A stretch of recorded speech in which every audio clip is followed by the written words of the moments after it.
Hello dear students, welcome back to a YouTube channel once again. आज हम start करने वाले हैं हमारा नॉवेल का सेक्शन हम कंप्लीट करेंगे डेफिनेटली। तो आज जो हम स्टार्ट करने वाले that is your 4.3 around the world in 80 days. Students, हम एक नॉर्मली अगर देखें तो कई बार अपने दोस्तों के बीच में आपस में कोई ना कोई शर्त लगाते हैं, बेट लगाते हैं, राइट।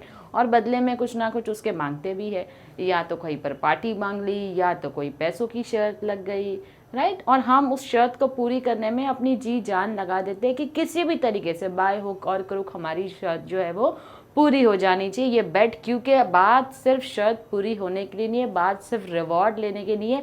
अब तो इज्जत का सवाल है, इज्जत का सवाल आ जाता है तो डेफिनेटली हमको वो जीतना ही है उस शर्त को। यस, मैं ये सब आपको क्यों बोल रही हूँ, शर्त के बारे में, बेट के बारे में, अवार्ड के बारे में, इज्जत के बारे में। आज जो हमारा नॉवेल का सेक्शन है जो हम पढ़ने वाले हैं around the world in 80 days, ये ऐसी ही एक शर्त के ऊपर बेस्ड है। क्या हो सकता है around the world in 80 days हम जो सोच रहे हैं, तो बेसिकली ये जिसकी कहानी है उसने एक शर्त लगाई थी। लेकिन अगर मैं आपको सारी डिटेल्स दे दूंगी तो आपको पूरा लेक्चर नहीं सुनने में मज़ा आएगा, तो हम पूरे लेक्चर को भी ध्यान से सुनेंगे। लेकिन एक छोटी सी समरी बता देती हूँ एग्जैक्टली क्या है जिसके ऊपर ये स्टोरी बेस्ड है, ये नॉवेल है। उनकी कहानी है जो कि मिस्टर फॉग है। तो उनकी क्या कहानी है, उन्होंने अपने दोस्तों के साथ में मिलकर आपस में एक शर्त लगा ली कि मैं पूरी दुनिया को 80 दिन में घूम सकता हूँ। काफ़ी कैलकुलेटिव इंसान है, हर एक चीज़ को काफ़ी कैलकुलेट करके रखते हैं, टाइम को, दिन को, हर एक चीज़ को कैलकुलेट करते हैं। तो उन्होंने शर्त लगा दी कि भाई मैं जो है वो पूरी दुनिया को 80 दिन में घूम सकता हूँ। सबके साथ में शर्त लग गई, शर्त कुछ पैसों की लगी थी। लेकिन जब ये शर्त लग गई, अब उन्होंने सोच लिया बात तो इज्जत की है, घूमना पड़ेगा मुझे 80 दिन में। अगर मैं 80 दिन के बाद यहाँ नहीं आया इनके सामने तो मैं फंस जाऊंगा, शर्त तो हारूंगा, पैसे भी देने पड़ेंगे, लेकिन उसके साथ साथ मेरी डिग्निटी, मेरी इज्जत जो है वो भी जाने के चांसेस है। तो अपनी इज्जत को बचाने के लिए घूमने निकल पड़ते हैं। लेकिन आसान तो नहीं होता है 80 दिन में पूरी दुनिया घूमना, कहीं ना कहीं कोई ना कोई एडवेंचरस चीज़ें हो जाती है बीच में। वही इनके साथ में हुआ है। उन 80 दिनों को घूमने में इनके बीच में कोई ना कोई क्या हो गया, बहुत ही एडवेंचरस ट्रिप रही है, एक्साइटमेंट, थ्रिल, सब कुछ है स्टोरी में। तो आइए हम स्टार्ट करते हैं, क्या है एग्जैक्टली इसके बारे में जानेंगे। तो around the world in 80 days 4.3, जो कि हमारे ऑथर है जूल्स गैब्रिएल वर्न। तो बेसिकली ये हमारे ऑथर है जो कि बहुत ही बड़े और बहुत ही फेमस एक फ्रेंच नॉवेलिस्ट भी रहे हैं। नॉवेलिस्ट के साथ साथ जो ये पोएट रहे हैं और उसी के साथ प्ले राइट भी किया है इन्होंने। ये बहुत ही पॉपुलर सीरीज जो है उसका हिस्सा रहे हैं। एडवेंचर नॉवेल्स लिखते थे including journey to the centre of the earth 1864 में उन्होंने लिखा था। 20,000 लीग्स अंडर द सी जो उन्होंने 1870 में लिखा था। And around the world in 80 days जो हमारी आज की नॉवेल पढ़ने वाले हैं 1873 में इन्होंने क्या किया था, लिखा था। Now, Verne is generally considered a major literary author, एक बहुत बड़े लिटरेरी ऑथर है in France and most of Europe. अब ये जो है ना कि सिर्फ फ्रांस में, हालांकि यूरोप के हर हिस्सों में क्या है ये फेमस है। Verne has been the second most translated author in the world, यानी कि ये क्या है, सेकेंड मोस्ट नंबर पे आते हैं जो कि ट्रांसलेटेड ऑथर है इन दी वर्ल्ड। तो चलिए आइए देखते हैं, ऑथर के बारे में तो हमने जान लिया, अब उनकी लिखी हुई नॉवल के बारे में भी जानते हैं। अब इसमें जो मेजर कैरेक्टर्स हैं और माइनर कैरेक्टर्स हैं, जैसे मैंने आपको समझाया है, कैरेक्टराइजेशन होता है, एक एलिमेंट होता है हमारे नॉवेल का जिसके अंदर मेजर कैरेक्टर्स भी होते हैं और हमारे माइनर कैरेक्टर्स भी होते हैं। तो मेजर कैरेक्टर्स जो हैं वो इसके अंदर कौन है, एक तो है हमारे फिलियस फॉग। फिलियस फॉग जिसकी मैंने आपको कहानी बताई है, ये वो इंसान है जिन्होंने क्या किया है, जिन्होंने शर्त लगाई है। तो इन्हीं के ऊपर ये नॉवेल जो है वो बेस्ड है। अब इसी के साथ साथ है पासेपाटू। पासेपाटू जो है वो कौन है, वो उनके एक असिस्टेंट है। जब इन्होंने सोचा कि पूरी दुनिया को मैं घूमने वाला हूँ 80 दिन के अंदर, काफ़ी ह्यूमरस कैरेक्टर है, मस्ती मजाकिया कैरेक्टर है। कैसे कैरेक्टर है, छुप छुप के हमने देखा है जिसके अंदर शाहिद कपूर है, और उसी के साथ साथ हमने देखा है कि उनके साथ कौन है, राजपाल यादव जी का कैरेक्टर हमने देखा ना, बेचारा हर वक्त मुसीबत में फंसा हुआ रहता है, काफ़ी ह्यूमरस भी है, कई बार अपना दिमाग भी लगाता है, कई बार अपना दिमाग ज़्यादा भी लगा लेता है। तो उस तरीके का कैरेक्टर हम बोल सकते हैं जो पासेपाटू है वो उस तरीके का कैरेक्टर है। अब इसी के साथ साथ ऑर्डा करके एक कैरेक्टर है। ये जो कैरेक्टर है बेसिकली एक फीमेल है जो इस जर्नी में किसको मिलती है, फिलियस फॉग को मिलती है, और फिर बाद में उनको फिलियस फॉग से जो है वो प्यार हो जाता है। नेक्स्ट है हमारे डिटेक्टिव फिक्स। अब ये डिटेक्टिव फिक्स क्या है ये मैं आपको अभी नहीं बताऊंगी। ये एक डिटेक्टिव है जो स्टोरी के बीच में अचानक से आ जाता है। अब जब वो आता है उसी लिए ये पूरी स्टोरी जो है वो एडवेंचरस हो गई है, काफ़ी एक्साइटेड हो गई है। तो अगर मैंने अभी बता दिया तो आप पूरे स्टोरी का मज़ा जो है वो ख़त्म हो जाएगा। तो हम आगे कंटिन्यू करेंगे। अब इसी के साथ साथ कुछ माइनर कैरेक्टर्स भी है जो स्टोरी का हिस्सा रहे हैं। सर फ्रैंसिस है, जॉन बर्न्सबी है, द रिफॉर्म क्लब मेंबर्स हैं जिनके साथ में फिलियस फॉग की शर्त लगी थी, पारसी गाइड है, कॉलोनल स्टैम प्रॉक्टर है, मिस्टर कैमोफील्ड है, मिस्टर मंडी बॉय, एल्डर विलियम हिच मज और कैप्टन स्पीडी। तो बेसिकली ये सारे हमारे जो है वो माइनर कैरेक्टर्स हैं और ये सारे जो है हमारे क्या है मेजर कैरेक्टर्स हैं जो स्टोरी का इंपॉर्टेंट हिस्सा रहे हैं। आइए देखते हैं अब इस नॉवेल की थीम हमको क्या बोलती है। The novel is full of adventure and the excitement which the readers come across. Novel जो है काफ़ी एडवेंचर से भरी है और एक्साइटमेंट है, यानी जैसे जैसे एक लेवल बढ़ते जाएगा रीडर्स के लिए भी एक एक्साइटमेंट लेवल जो है वो बढ़ता जाएगा। Okay, come across and enjoy from the beginning to the end, यानी कि शुरुआत से लेकर एंड तक जो है वो एक्साइटमेंट और मज़ा ही होने वाला है इस नॉवेल के अंदर। Now Phileas Fogg, the major character, जिसकी बात चल रही है, major character in the novel, accepts the challenge to go around the world in 80 days। इन्होंने एक चैलेंज एक्सेप्ट किया है क्या, to go around the world in 80 days, and in accomplishing this feat he goes through various lands and meets with diverse adventure. Basically शर्त को जीतने के लिए जब वो अपना एडवेंचर शुरू कर देते हैं जाने का, तो कई सारी जगहों पर जाते हैं, उसी के साथ साथ डाइवर्स एडवेंचर्स यानी कि अलग अलग एक्सपीरियंसेस उनको मिलते हैं, एडवेंचरस चीज़ें उनको मिलती हैं। Thus the novel proceeds at a fast pace and there is always some excitement resulting from the various encounters। इसलिए नॉवेल फटाफट आगे बढ़ती है और अलग अलग एनकाउंटर्स जो होते हैं यानी अलग अलग लोगों से मिलना, अलग अलग एडवेंचर्स होना उनके लाइफ में, वो सारी चीज़ें बताती है।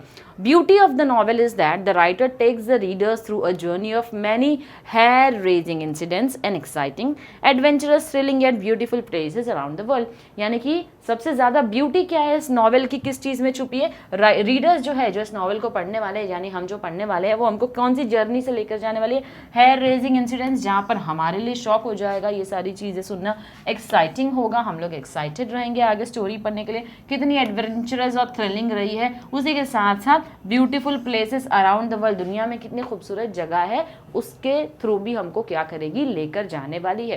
कैसे लेकर जाने वाली है, जब हम इस नॉवेल के बारे में पढ़ेंगे तब हमको ये सारी चीज़ें एक्सपीरियंस करने मिलेगी। The most important feature of this adventure novel is time, यानी सबसे ज़्यादा इंपॉर्टेंट फीचर जो है इस नॉवेल का वो है हमारा टाइम, कि कैसे टाइम के बेसिस पर हमको ये सारी एडवेंचरस चीज़ें देखने मिलेगी। It illustrates repeatedly that time is fickle, यानी कि वक्त जो है वो बदलते जाने वाला है, एंड ईदर वर्क्स फॉर और अगेंस्ट देम, यानी कि वक्त जो है वो किस तरीके से कई बार जो फिलियस फॉग है उसके अगेंस्ट में भी काम करता है और कई बार उसके साथ देते हुए भी उसके लिए काम करता है। In many cases time foils their plan, कई बार ऐसा होता है कि वक्त ने जो है उनके प्लान्स को कई बार क्या किया, डिस्ट्रॉय कर दिया है। When the delays build up and ships and trains leave without them that sometimes land the characters in trouble, यानी कि किस चीज़ का डिले हो जाना, शिप्स का डिले होना, लैंड का ट्रेन का डिले हो जाना, उनके बिना ही ये सारे मतलब उनकी बेसिकली ट्रेन या प्लेन जो है या फिर शिप जो है वो छूट जाती थी, तो कैसे वो चीज़ें उनको ट्रबल में डाल देती थी, किसको, जो मेन कैरेक्टर्स है उनकी बातें चल रही है। In the end, Fogg wins the bet as he gained a day when crossing the international date line। यानी कि लास्ट में क्या होता है, फॉग जो है जिसकी स्टोरी है उसने उस बेट को क्या किया था, जीत लिया था when crossing the international date line। International date line students हमको अच्छे से पता है कि हमारी कंट्री में जहाँ पर हम रहते हैं वहाँ का टाइम जोन और दूसरी कंट्री का टाइम जोन जो है वो उसमें डिफरेंसेस होता है, because earth is revolving around the sun. तो दैट इज द रीजन क्या होता है, ये सारी चीज़ों के टाइम्स जो है वो चेंज होते रहते हैं। हमारी कंट्री में जो टाइम चल रहा है सेम यूएस में नहीं मिलेगा, सेम यूरोपियन कंट्रीज में नहीं मिलेगा, सेम यूके में नहीं मिलेगा, कुछ ना कुछ डिफरेंसेस होगा। तो उन्होंने ये जो टाइम, ये जो विन किया था इस बेट को, इंटरनेशनल डेट के हिसाब से क्या किया था, उसको विन कर लिया था। Ultimate message is that no one can control time. तो अल्टीमेट मैसेज इस थीम में क्या बोला जा रहा है कि टाइम पर किसी का भी कंट्रोल नहीं हो सकता है। Time will work the way it wants to work and humans are at its mercy, यानी कि हम जो है, हम इंसान जो है उस वक्त की दया पर जी रहे हैं, तो वक्त हमारे हिसाब से नहीं चलेगा और वक्त को हम कंट्रोल नहीं कर सकते हैं। That is something which we need to understand. Before his journey around the world, Fogg lived a solitary life. यानी कि जर्नी चालू होने के पहले उसने अपनी लाइफ बहुत ही सिंपल तरीके से जी थी। He close himself off to others and cared little about the way he was perceived by the people. यानी कि अपने आप को काफ़ी ज़्यादा रिजर्व पर्सनैलिटी रही है फॉग की। रिजर्व का मतलब होता है ज़्यादा सोशलाइज नहीं होते थे, ज़्यादा लोगों से घुलते मिलते नहीं थे, तो अपनी लाइफ को वो अपने तक ही रखते थे और उनको कोई लेना देना नहीं था कि लोग मेरे बारे में क्या सोच रहे हैं। By the end of the trip, though he recognizes the importance of human connections both in the form of love with Oda and friendship and loyalty with Passepartout, यानी कि एंड में क्या होता है, जैसे ट्रिप खत्म होती है तो उनको ये जो ह्यूमन कनेक्शंस हम बिल्ड करते हैं, जैसे कि मैंने कहा बहुत रिजर्व थे, सोशलाइज नहीं हुआ करते थे, तो यहाँ पर क्या होता था ह्यूमन कनेक्शंस की उनको इंपॉर्टेंस समझ में आई जब उनकी ट्रिप जो है वो खत्म हो गई। कैसे उनको इंपॉर्टेंस समझ में आई, जब उनको प्यार हो गया। किससे हो गया, ओडा जो लड़की है, इसमें कैरेक्टर है फीमेल, उससे उनको प्यार हो जाता है, और जो पाजेपाटू है जो उनका असिस्टेंट रहता है उसके साथ एक फ्रेंडली रिलेशन उनका बिल्ड हो जाता है। तो उनको ह्यूमन कनेक्शंस के बारे में काफ़ी अच्छे से क्लैरिटी आ गई। Above all, this new understanding and appreciation is the greatest thing he has gained from this trip. तो बाकी सारी चीज़ों को छोड़कर ये जो न्यू रिलेशंस उनके फॉर्म हो गए थे ओडा के साथ में और पाजेपाटू के साथ में, तो ये रिलेशनशिप का उनको इंपॉर्टेंस जो है वो समझ में आ गया था। Though he has the opportunity to double his fortune, बावजूद इसके कि उनको अपनी फॉर्चून को डबल करने का मौका मिल गया था, यानी कि अपनी किस्मत को बदलने का मौका मिल गया था और ज़्यादा एनहांस करने का मौका मिल गया था। Fogg's motivation to embark on such a crazy adventure has little to do with the money, यानी कि पैसों से उनका कोई लेना देना नहीं था, यानी पैसों को उन्होंने इतनी इंपॉर्टेंस नहीं दी थी। Instead he wants to preserve his honour and prove his worth to the man of the Reform Club, लेकिन उनको अपनी जो इज्जत थी, जैसे जब बेट लग जाती है तो बातें इज्जत के ऊपर आ जाती है, तो उनको अपनी जो इज्जत थी, प्रेस्टीज थी, उसका उनको ज़्यादा इंपॉर्टेंस लगता था। किसके सामने, to the man of the Reform Club. Reform Club जहाँ पर एक क्लब होता है जहाँ पर ये लोग जाते हैं, तो उस क्लब में क्या होता है, इन लोगों के बीच में बेट लगती है, तो उन आदमियों के सामने जो है इनको क्या लगता है, मेरी इंपॉर्टेंस जो है वो, मेरी इज्जत जो है वो नहीं जानी चाहिए। जब मैंने शर्त लगाई है तो मुझे शर्त जीतना है। तो वहाँ पर क्योंकि 80 डेज घूमना है तो बिना पैसों के तो हम घूमने नहीं वाले, पैसे हमारे पास होने ज़रूरी है, तो उन्होंने पैसों को इंपॉर्टेंस ना देते हुए किसको इंपॉर्टेंस दी, अपनी डिग्निटी को इंपॉर्टेंस दी है। To show that he can do what he sets out to do, ताकि वो उनको साबित कर सके जो मैंने बोला है वो मैं करके दिखाऊंगा। Fogg spends nearly all of his money along the way, showing that riches are not what he is truly out for. यानी कि उसने अपने सारे पैसे इस ट्रिप के ऊपर खर्चा कर दिए ये बताने के लिए कि पैसे जो है वो कोई बड़ी बात नहीं है, पैसों के लिए मैं नहीं जी रहा हूँ। For Phileas Fogg, honor is more important than money, यानी कि उनके लिए रिस्पेक्ट जो है, डिग्निटी जो है वो सबसे ज़्यादा इंपॉर्टेंट है, किससे, पैसों से ज़्यादा। Now through out the entire trip fog and his group encounter various obstacles, यानी कि अब थ्रू आउट जो ट्रिप जो है, ये जो जर्नी रही है उसमें क्या हुआ है, फॉग और उसके जो फ्रेंड्स थे साथ में, जो ग्रुप था उसका, यानी कि ओडा और पाजेपाटू का, उन्होंने कई सारे एडवेंचर्स देखे। Encounters various obstacles standing in their way, obstacles यानी कि काफ़ी सारी कठिनाइयों का भी उनको सामना करना पड़ा जब इस ट्रिप पे वो लोग थे। These challenges allow them to use their quick thinking to come up with innovative solution। तो इसी के साथ साथ उनको क्या सीखने मिला, क्विक थिंकिंग, यानी कि इमीडिएटली अगर कोई प्रॉब्लम आती है तो हम ज़्यादा पैनिक कर जाते हैं, हम उसको सॉर्ट आउट करने के बदले हम डर जाते हैं कि अब नेक्स्ट स्टेप हमारा क्या होगा। तो यहाँ पर एक और सीख मिलती है बच्चों की क्विक थिंकिंग जो होती है, कैसे कैसे अगर किसी तरीके से कोई प्रॉब्लम आती है इमीडिएटली आप उन प्रॉब्लम्स को कैसे सॉल्व करते हो। To come up with innovative solutions, यानी कि कुछ नए सोल्यूशंस, कुछ इनोवेटिव सोल्यूशन से अपने प्रॉब्लम को सॉल्व किया जाए। To even the most complicated of problems, यहाँ तक कि कॉम्प्लिकेटेड प्रॉब्लम्स को भी क्विक थिंकिंग के साथ सॉल्व किया है उन्होंने, इनोवेटिव सोल्यूशंस लाकर। Relaying the message that no problem is unsolvable, यानी इससे हमको सीख मिलती है कि दुनिया में ऐसी कोई प्रॉब्लम नहीं है जो सॉल्व नहीं हो सकती है। अगर दुनिया में प्रॉब्लम्स आई है तो उनका सोल्यूशन भी आया है। It is just that we need to find out क्या सूटेबल सोल्यूशन होगा उस प्रॉब्लम के लिए। It is not only Fogg who shows his clever wit यानी कि समझदारी जो है सिर्फ फॉग नहीं दिखाई है in coming up with solutions. Passepartout too shows his ingenuity in multiple situations, Passepartout जो है कई सारी ऐसी सिचुएशंस आई है जहाँ पर उसने भी अपनी स्मार्टनेस दिखाई है। तो सिर्फ फॉग ने ही अपना क्लेवर विट यानी अपनी स्मार्टनेस नहीं दिखाई है प्रॉब्लम को सॉल्व करने में, पाजेपाटू जो उसका असिस्टेंट रहा है उसने भी कई सारे प्रॉब्लम को अलग अलग सिचुएशंस में बताई है उसका सोल्यूशन कैसे हो सकता है। Okay, moving ahead with the plot of the novel. अब प्लॉट जो है वो हमको क्या कहता है, around the world in 80 days begins at the Reform Club in England with Phileas fog.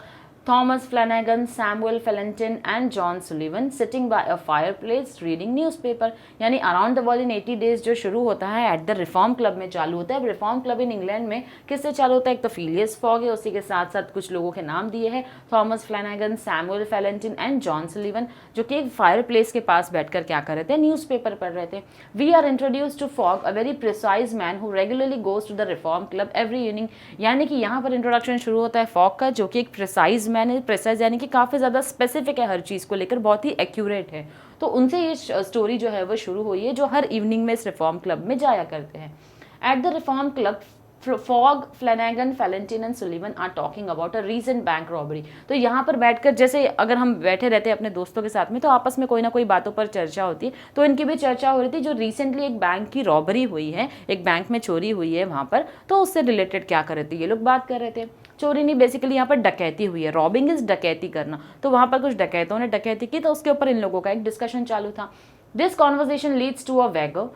Fog is quite sure he can travel around the world in 80 days. अब ये कॉन्वर्सेशन काफी ज्यादा वेग था, तो इसी के साथ साथ क्या हो गया, वो श्योर था कि मैं इस पूरी दुनिया को 80 दिन में घूम सकता हूँ। While Sullivan doesn't believe it can be done, लेकिन सुलीवन जो है उन्हीं में से एक मेंबर है रिफॉर्म क्लब का, उसका मानना है कि ये चीज नहीं हो सकती। Sullivan, Flanagan, Fallentin think Fogg is not considering the unexpected all of the men accept the वैगो फॉर 20,000 पाउंड्स। यानी कि अब इन लोगों के बीच में एक शर्त लग गई। किस चीज की शर्त लग गई? 20,000 पाउंड्स की शर्त लग गई कि ये सारी चीजें पॉसिबल नहीं है। तो सिर्फ एक फिलियस फॉग को छोड़ के जितने भी लोग थे उनका मानना है ये चीजें इम्पॉसिबल है होना। This is the beginning of the entire plot, and from then on we see how Fogg goes around the world and we witness the amazing adventures that he has with his companions। तो यहाँ से इस plot का शुरुआत हो जाती है, जहाँ पर हमने देखा है कि फॉग और उसके कंपेनियंस के साथ में एडवेंचर ट्रिप जो है वो शुरू हो जाती है। The main plot is based on fogs travel. जो मेन प्लॉट है, जो मेन स्टोरी लाइन है, वो किसके ऊपर बेस्ड है? फॉग के ट्रैवलिंग के ऊपर बेस्ड है। Well other such plots merely support the central theme. इसके अलावा जो है बाकी सारी चीजें, जो प्लॉट्स है, वो किसके ऊपर है? सेंट्रल थीम के ऊपर है। Fix the detective follows fog all over, he believes, यानी फिक्स जो है ये एक डिटेक्टिव है जो फॉग को फॉलो करता है। अब क्यों फॉलो करता है हम देखेंगे। He believes that Fogg is the bank robber who has robbed a great sum from the Bank of England. अब ये जो बैंक रॉबरी की बात चल रही थी, तो जिसके बेसिस पर एक शर्त लग गई है कि मैं जो है पूरी दुनिया 80 दिनों में घूम सकता हूँ, तो फिक्स जो डिटेक्टिव है उसको क्या लगता है कि ये फॉग जो है जरूर इसी ने बैंक की रॉबरी की है, इसीलिए ये 80 दिन में दुनिया घूमने के लिए निकल गया है। He puts obstacles in Fogg's path just so that he can arrest him whenever he gets the warrant from England। यानी कि वो जो ये जो ऑब्स्टेकल, ये जो कठिनाइयां बीच में आ रही है, ये फिक्स ही क्रिएट करता है फॉग के लिए, ताकि किसी तरीके से वो क्या करे, इंग्लैंड में इंग्लैंड में उसके नाम का वारंट निकाल सके फॉग का अरेस्ट करने के लिए। So the suspicion that Fogg might be a clever gentleman robber is the sub theme of the book। यानी कि सस्पिशन, यानी इस शक के बेसिस पर फिक्स जो है वो क्या करना चाहता है, फॉग को एक रॉबर मानता है, एक डकैत मानता है, जो कि यहाँ की सब थीम है। And the author makes the reader also suspicious. और इसी के साथ साथ ऑथर जो है वो क्या करते हैं, रीडर को, अपनी नॉवल में उन्होंने क्या किया, रीडर को भी थोड़ा सा शक्की बना दिया है इस तरीके से उस कैरेक्टर फॉग के बारे में इंफॉर्मेशन देकर। Passepartout too wonders whether his master might be a robber, though in his heart he has ample trust in Fogg's integrity।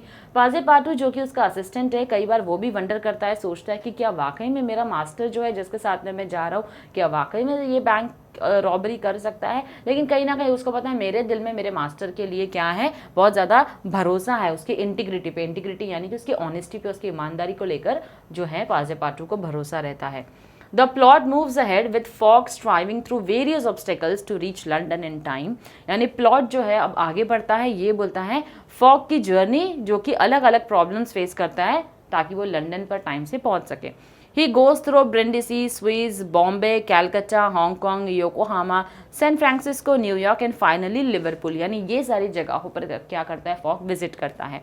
Fix arrest Fogg at Liverpool and this delays Fogg a bit. अब क्योंकि fix ने, जो detective fix है जिसको शक है कि bank robbery जो है वो फॉग ने की, उसने उसको अरेस्ट कर दिया। कहाँ पर? लास्ट जो लिवरपूल है वहां पर पहुंचते हैं, वहां पर फिक्स उसको अरेस्ट कर लेता है। इसकी वजह से क्या होता है, उसने शर्त लगाया ना 80 दिन में घूमकर वापस यहाँ आऊंगा तो उसको 20,000 पाउंड का जो शर्त लगा है वो उसको मिल जाएगा, राइट। लेकिन वहां 80 दिन में पहुंचने के बाद मिलेगा। लेकिन जब इसको अरेस्ट कर लेता है तो वो दिन तो कम हो जाएंगे ना, अब वो दिन जो है वो क्या हो जाएंगे, एक्सटेंड हो जाएंगे। किस चीज के? शर्त लगने के एक्सटेंड, अगर 80 दिन में यहाँ आए तो पैसे तुम्हारे, 80 दिन से ऊपर हो गया तो शर्त तो तुम हार गए, क्योंकि 80 दिन में तुम नहीं घूम पाए, उससे ज़्यादा टाइम लग गया, तो उसकी शर्त जो है वो डिले हो रही थी। He thinks that he has missed the deadline and hasn't reached London in time. अब उसको ऐसा लगता है फॉग को कि मैंने डेडलाइन जो है वो मिस कर दी है, 80 दिन बोला था, 80 दिन के ऊपर हो गए, अब मैं शर्ट जो है वो हार गया और मैं लंदन नहीं पहुंच पाया। When in reality he reached a full day earlier. हालांकि रियलिटी में अगर देखा जाए तो वो एक दिन पहले ही पहुंच गया था, लेकिन फॉग को ये बात नहीं पता थी कि मैं एक दिन पहले ही पहुंच गया हूँ। Thus Fogg wins the wager and in the course of his travels finds himself a worthy, charming, beautiful wife too. और इसी के साथ साथ बाद में जब उसको पता चलता है कि मैं जीत चुका हूँ शर्त, तो सिर्फ शर्त ही नहीं जीतता है, उसी के साथ साथ वो एक लाइफ पार्टनर भी जीत जाता है, जो कि एक ब्यूटीफुल वाइफ है उसकी, जो ऑडा एक कैरेक्टर है, वो आगे जाके वो उससे शादी कर लेता है। तो ये जो शर्त लगी, अब आप बोलोगे 80 दिन में वर्ल्ड को ट्रैवल करना तो बड़ा आसान है, कोई बड़ी बात नहीं है, लेकिन स्टूडेंट्स ये तभी की बात है जब एयरप्लेन, शिप्स, इतनी ज़्यादा फैसिलिटीज़ जो है वो नहीं हुआ करती थी। तो नॉवेल जो लिखी है वो काफ़ी ज़्यादा हिस्ट्री की बैकग्राउंड सेटिंग में लिखी गई है। अगर आपको लगता है अभी हम घूम सकते हैं, डेफिनेटली अभी आप 10 दिन 15 दिन में भी घूम सकते हो, लेकिन पहले के टाइम पर ये सारी चीज़ें पॉसिबल नहीं हुआ करती थी, तब जाकर ये शर्त लगी थी around the world in 80 days, जब ये नॉवल लिखी गई है। अब नेक्स्ट जो है वो इस एक्सट्रैक्ट का सिनॉप्सिस है, जो ये एक्सट्रैक्ट लिया गया है उसका सिनॉप्सिस है। सिनॉप्सिस जैसे मैंने आपको बताया था, शॉर्ट समरी या एक रिव्यू होता है उस पूरी चैप्टर के बारे में, उस पूरी नॉवेल के बारे में। As soon as Fogg, Oda and Passepartout arrive in Liverpool, Fix arrest Fogg. जैसे ही लिवरपूल में ये तीनों पहुंचते हैं तो पाजेपाटू, ओडा और फॉग पहुंचते हैं, तो फिक्स जो है वो क्या करता है, फॉग को अरेस्ट कर लेता है।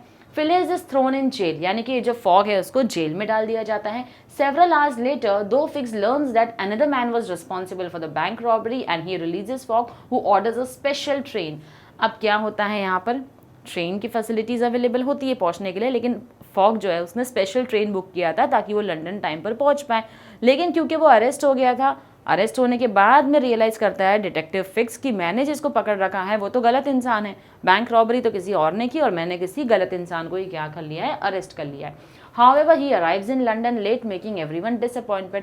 लेकिन वो क्या होता है, लंदन लेट पहुंचता है, जिसकी वजह से सबको डिसअपॉइंट हो जाते हैं, सबके सब जिनके साथ शर्त लगी है। Phileas and company are now broke. The deadline for the bet has passed and there's nothing to do but go home and pout.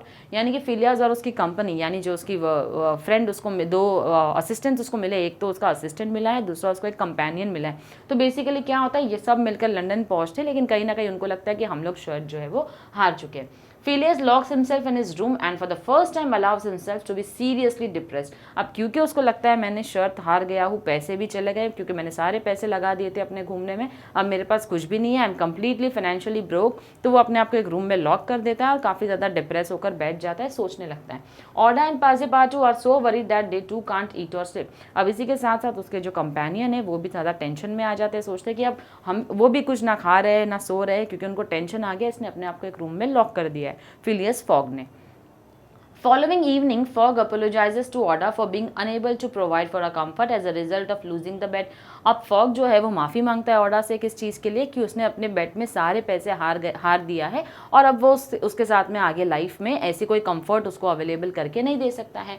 She in turn proposes marriage to him and he joyfully agrees. लेकिन इसके बदले में उसने expect किया था लड़की छोड़कर चली जाएगी, लेकिन लड़की उसको शादी के लिए प्रपोज कर लेती है और वो अग्री हो जाता है। Passepartout is sent to engage a clergyman, he runs off to get a reverend to marry. अब पाजेपाटू जो है उसको भेज दिया गया, क्योंकि इन दोनों ने डिसाइड कर लिया हमको शादी करनी है, तो वो एक प्रीस्ट को ढूंढने के लिए चला जाता है। ओके, सो बेसिकली यहाँ पर क्या होता है, पाजेपाटू क्योंकि वो दोनों शादी करने के लिए अग्री हो गए, तो पाजेपाटू को एक प्रीस्ट को ढूंढने के लिए चर्च में भेज दिया था to marry Fogg and Aouda the next day which they think all is Monday. लेकिन सबको क्या लगता है कल जो है वो मंडे है, तो मंडे के लिए हमको क्या करना है, शादी के लिए प्रीस्ट को ढूंढना है। Well running to grab the nearest preacher to marry Phileas and Aouda, Passepartout finds out that it's actually Sunday. अब पाजेपाटू जब ये प्रीस्ट को ढूंढने के लिए निकलता है, तब जाके उसको पता चलता है कि मंडे नहीं है, आज तो संडे है, not Monday like the group has been thinking. तो ग्रुप सोच रहा था मंडे है, लेकिन उस दिन संडे होता है।